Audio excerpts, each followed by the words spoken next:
Hot takes, insider info, intriguing interviews, we have it all here for you. You're listening to the Green Machine Podcast. Connor Wilson for three in the corner, bottom. Gets up and rises up like a salmon. You're listening to the Green Machine Podcast with Kyle and Micah.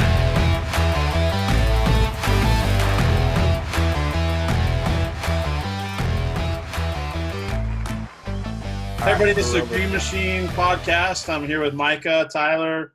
It's Friday afternoon, unfortunately, because I screwed up yesterday and didn't record our Zoom session. So we spent, 35 minutes talking about UVU sports, and it didn't get recorded. So we're here re-recording today. Guys, how's your Friday going? It's going good. Can't really complain all that much.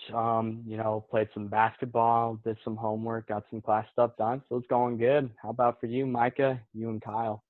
Not bad, man. Just homebound like everybody else, getting a lot of work done. I don't know. Working from home is kind of rough, but it's been nice. I've been going on runs and bike rides just during like lunch and stuff. So it's been a lot of fun. Yep. Under the circumstances, What's happening. Yeah.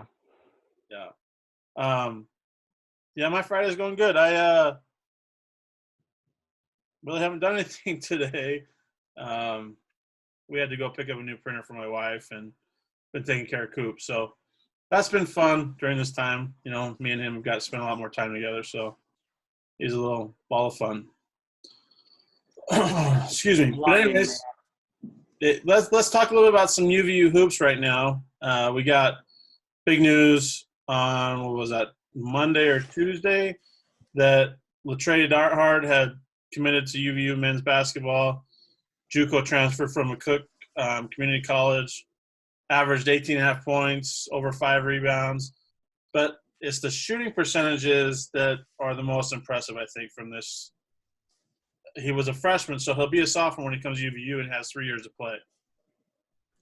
Going to be huge. You're right. So 3 years of eligibility. The biggest thing is the dude can shoot the lights out from anywhere on the floor. I mean, he's shooting 59% in 2-point land, and then for threes, he's at almost 45%. So it's starting to feel reminiscent of kind of those like fast, up-tempo pace games that Pope used to have. Some guys who could shoot from the perimeter and push. So I don't know. I think this is going to be a really big recruit, and I don't know, having a 3-year commit is really big.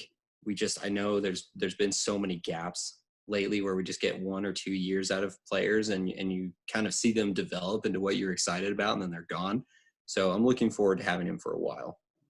Absolutely. And something to keep in mind too is, like you said, he's still got 3 years of eligibility. He's going to come and he's going to be a sophomore. According to verbal comments, Vardas is also a sophomore. Colby Leifson comes in as a sophomore. So, I mean, you have got a core of 3 guys right there who can shoot the lights out, in both Latrey and Leifson. And then with Boss, you got a really good big man who's built like a true big man. No offense to Brandon Morley or E-Man. They each did great things for this team this last season. But having a true big man, especially in the WAC, is going to be massive, and I think that Doss is going to be huge. As will Leifson and Latrey. Yeah, you hit the nail on the head. I mean, Dawes is 6'11", 245 pounds at his last weigh. So, I mean, just a presence in the paint will be big. I know there's not a ton of stats for college for Colby, but his high school stats, I mean, he was jacking up 41% from threes. So, I don't know. I think we're going to be spreading the floor a lot more.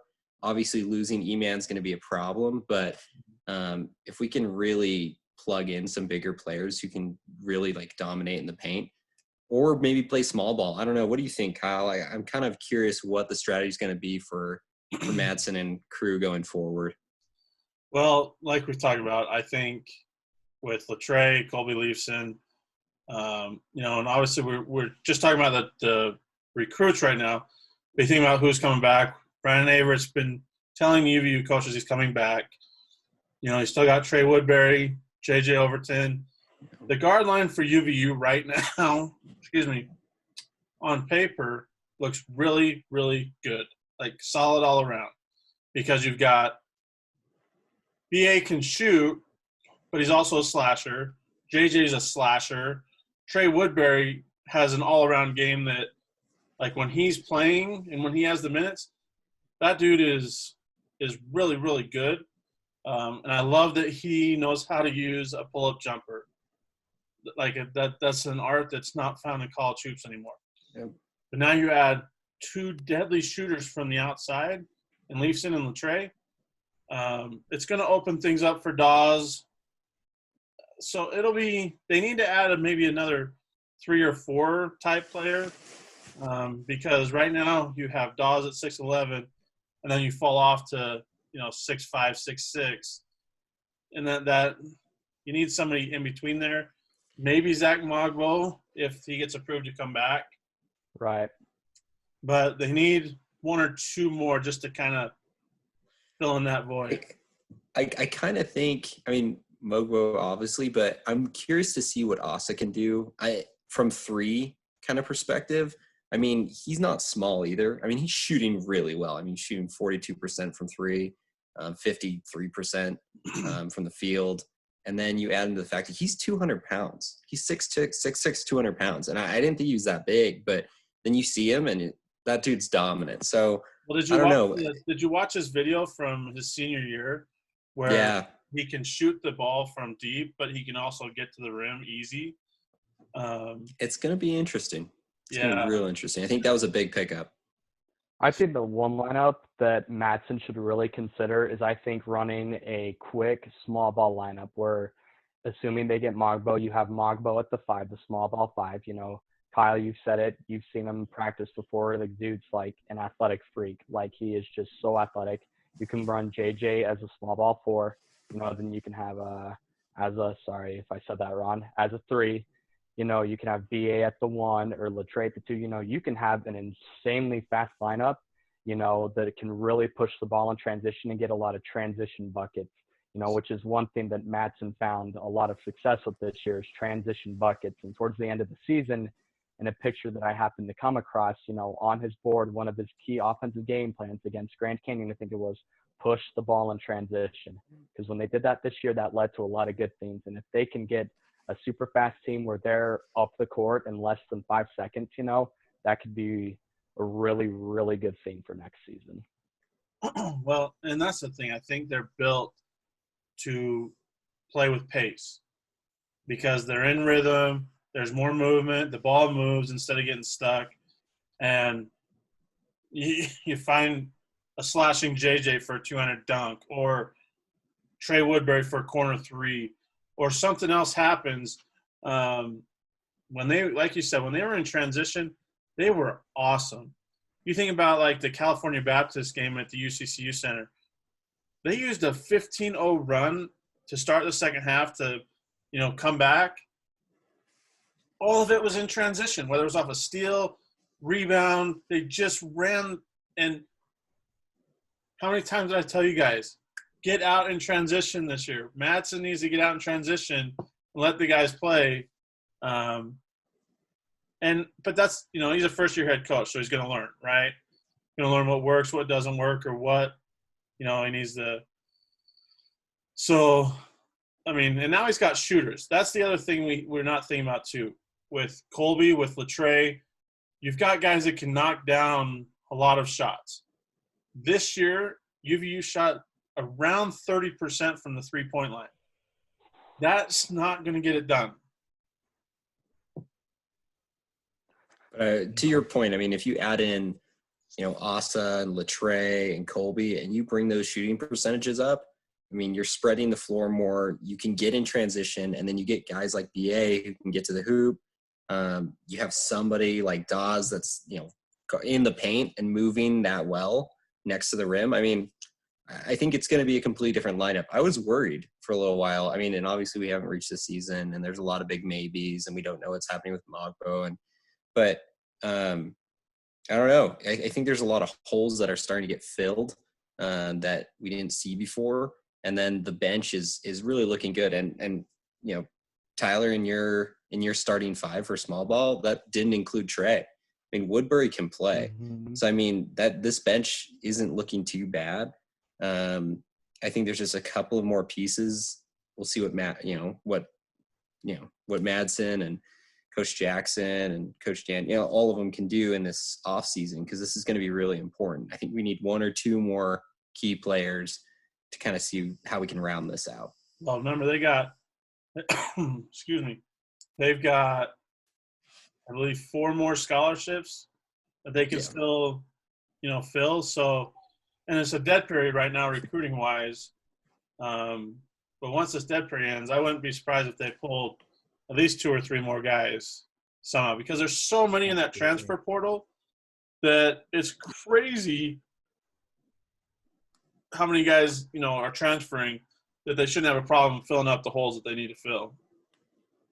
Right.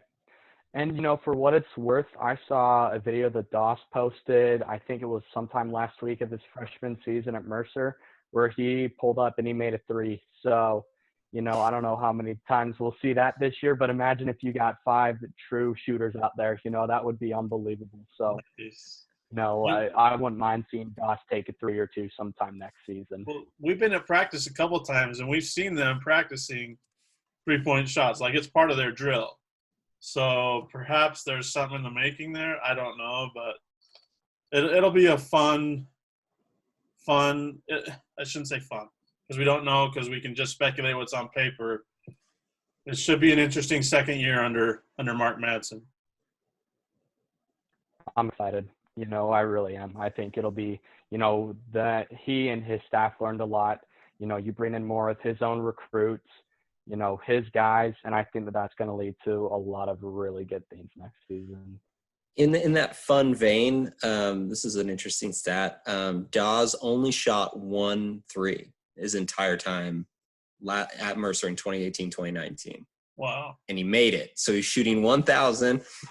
He's got a better shooting percentage than anyone else on the team for threes. So I don't know. Well, maybe he's there you go. The guy. So let's talk about the women a little bit right now.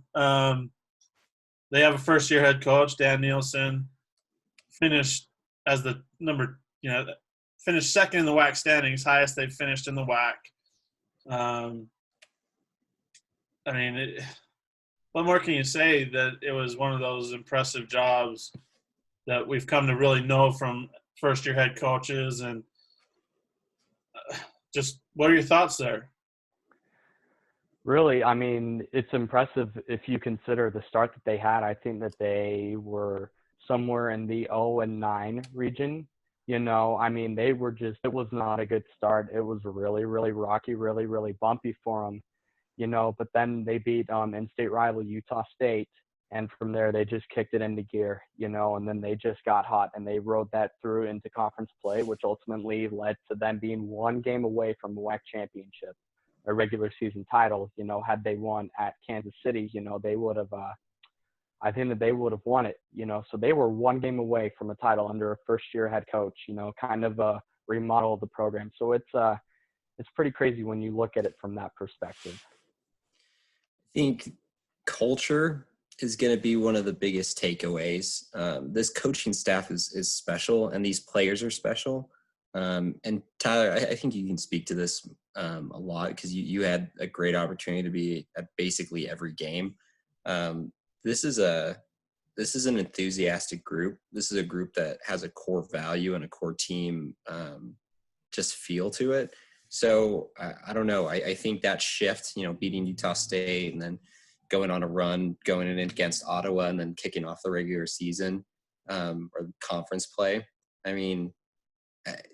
It's exciting because it leaves you with this good taste. I know the tournament didn't go how we all wanted, but they still made the WNIT. They were still really, really looking good. Just had an off game. But going into next season, 2021, this is going to be a really exciting time. And there's a few really awesome recruits coming in. The junior class and sophomore class looks really, really good right now. So I don't know. I think this is going to be a big culture change for UVU women's basketball. Well, Okay, so Dan Nielsen was the assistant at BYU for a long time, so understands winning, what it takes to win, and so forth. And when you talk about that culture, he switched under Kathy Nixon. UVU played zone defense solely. That's all they played. Yeah. He switched them from their comfort zone to play woman-to-woman defense, right, Micah? Yeah, that's right. And so they had to buy into that. Well, it took them really 9 games to kind of figure it out. But when they did really buy into it, you saw they won 7 in a row and really set themselves up for potentially a WAC championship. Now, when you have that mixed in with really nobody on the team are his recruits, now that as he starts getting his recruits in, that could become more of the trend where they win more games than they lose, right? He's bringing in a couple newcomers, Desiree Falatea. I hope I say that right. Desiree Falatea and Elena Tasinga. They're both from East High. They played at East High last year. Falatea will have to sit out, I believe, till the middle of the season because she was a midseason transfer from CSU Northridge this last year. And then they got Eliana Tafisi. I'm hoping I'm saying these names right. I'll probably learn them more when when we get to know them. But she was a first-team All-State point guard from Copper Hills. So I know Dan Nielsen's really high on all 3 of them, impacting the program like immediately. And with Alexis Cortez and Jordan Holland leaving the program, they're going to have to fill in like right away. Right. Those are some big holes to fill, but, if he's high on them coming in and making an impact, then, we should count on it as well, and that excites me, that he has those expectations for him, and I expect him to come in and be difference makers for a program that's, on the up and coming. Completely agree. And again, another quick shout out, just this coaching staff. It's just so new, right? And Coach Nelson, Garfield, Bailey, Unga, like you take all of them together, and the fact that they're kind of flipping this program on its head. Kathy Nixon, I think, she did some great things for the program, but she was there for 20 years, I believe. And so like 20 plus years, somewhere up there. Yeah. It was a while. Yeah. It was a long time. No matter what, there can become some stagnation or some different feelings or patterns of recruiting and style of play, whatever it is. If there's a status quo in any way, and then you just flip it so drastically, I mean, I think the players responded perfectly to this coaching staff. I think you start recruiting the way you want to recruit for the style of play you like running. I don't know what the all-time game win losses against Utah State is, but those in-state it's games. Probably not 0-13 like it is for the men. Exactly right. They're probably representing a little bit better, but I don't think it's going to be long before we're starting to see those in-state wins become more consistent, right? I hope that we get a chance to go into the Marriott Center and really show them what this team can do, what this coaching staff can do, and it's going to be an exciting time.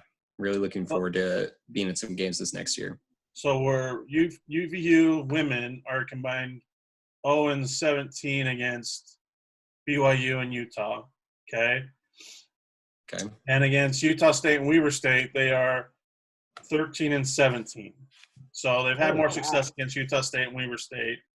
A lot more. I'm looking at Southern Utah. They're 7-15 against Southern Utah. So there's wins against in-state foes, and I think that those records are going to just improve under Dan Nielsen. The Agreed. biggest thing is hopefully he stays here for a while.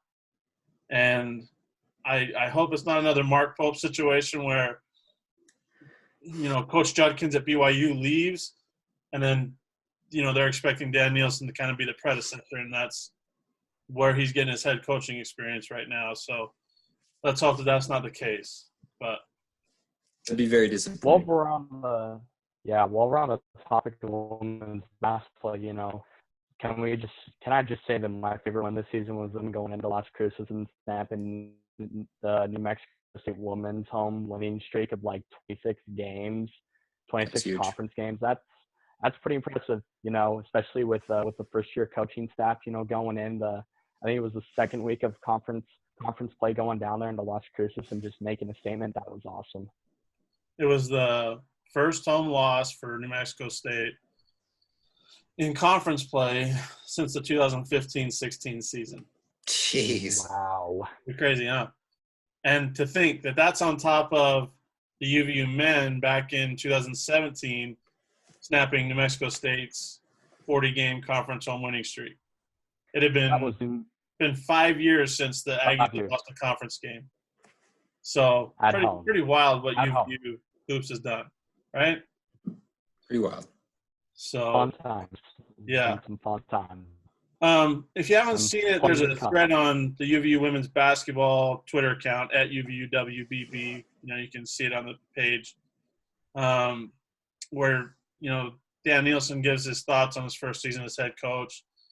We've talked about it, culture-wise. One of the things he pointed out he's most proud of is the foundation that was laid for their future by this year's team, especially the seniors. Huge shout-out to Alexis Cortez, Jordan Holland, and the rest of the seniors and what they did. And Kiana De Los Santos. Yeah, Kiana. Sorry, my bad. Okay, I got you. Yeah, all those seniors that had a huge impact on this season and building up the program. And he also says we can't wait to get our team on campus next year and to continue to build up our program. I think that's important to have that plan in place of how you're going to build it. Like you said, the culture, because that makes all the difference in the world to have players that understand what the culture is so that they can buy into it, right away. So anyways, and let's talk one last thing here. Wednesday, UVU Athletic Marketing put out a pretty awesome promotion. I was pleasantly surprised in the amount of interactions. It was, tell us a little bit about those promotions. Yeah, so it was Wallpaper Wednesday, baby. That's something that they'd done, not this Wednesday, but the Wednesday before with Zoom backgrounds, and this time it was a customizable jersey. I mean, who doesn't want a free digital customizable jersey, right? So you put it out, you replied with what sport you wanted, your name, your number, and, it was awesome to see, the response and the interaction that we drew from that. I was blown away. Sorry. Go ahead, Micah. I was just blown away, honestly. I think there's some really awesome content coming out of athletic marketing. The ability to make your own jersey. I mean, it's a simple idea. I'm sure it wasn't simple in the creation of it, right? You need a lot of work and behind the scenes, but I mean, that type of engagement was just awesome. And there were people that I don't even think went to UVU who wanted a jersey, and they put their name and their number down.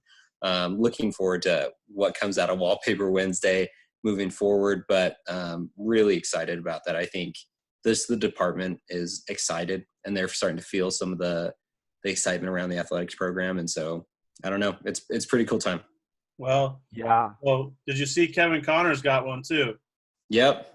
The ESPN sports anchor, Kevin Connors, who's really been an advocate for UVU, he got his own jersey made. And then former player Ivory Young, he wanted to have his, but he was a little outside the little 11 a.m. to 3 p.m. time frame. So it was a really cool promotion. I know I got a baseball jersey, all because I like that new font that they had on it, that they have behind home plate on at the new, it's doTERRA Field at UCCU Ballpark. There you go. And I think, Ty, you had a basketball one, right? Yep, I went with basketball, career 54. 54 has been my number my whole life, so, how could I not go to that number, for a Sweet Wolverine basketball jersey? Micah got the soccer one, right? Yeah, I couldn't help it. Got soccer on the brain. Just been really excited about that. The upcoming season, the recruiting class, which I'm sure we're going to end up talking about soon. But Got a number 42 soccer jersey. Just felt good and pretty excited about it. Nice. Well, one last thing before we close. I told you guys I was going to put this challenge out there. It's a challenge for myself, technically. I'm a little overweight for some of you that don't know. I may be a sports lover and I play softball and stuff like that, but I'm still overweight. So my challenge is, if I don't lose 40 pounds by the soccer season or I should say soccer home openers, both men and women, I'm going to buy season tickets for someone who has subscribed to our YouTube page. So you have to be a subscriber to the YouTube page. Also a follower on Twitter. You can see our handle on the screen at @OneTeamAllGreen. And I will pay for season tickets if I don't lose 40 pounds. I'm at about 320 right now, so I've got to get down to 280 or less. And I will manage that, and I'll make an update usually on some of the podcast episodes. The Awesome. challenge. So subscribe and follow, and you may get season tickets if I don't hit my goal. Anyways, guys, any last words? Go Wolverines. Wolverines. That's how I'm always gonna close. Okay, just we're getting that out there right now. Go Wolverines. That's my close right there. Love it. Go Wolverines. Yeah, that's All right. awesome. Follow us at Twitter at @OneTeamAllGreen. Subscribe to us on YouTube. You can listen to the podcast as well on, from the Apple Store, Spotify, all that good stuff. We look forward to bringing you more content, talking more UVU sports. Hope everybody stays safe, happy, and enjoys the rest of their weekend. Thanks for tuning in.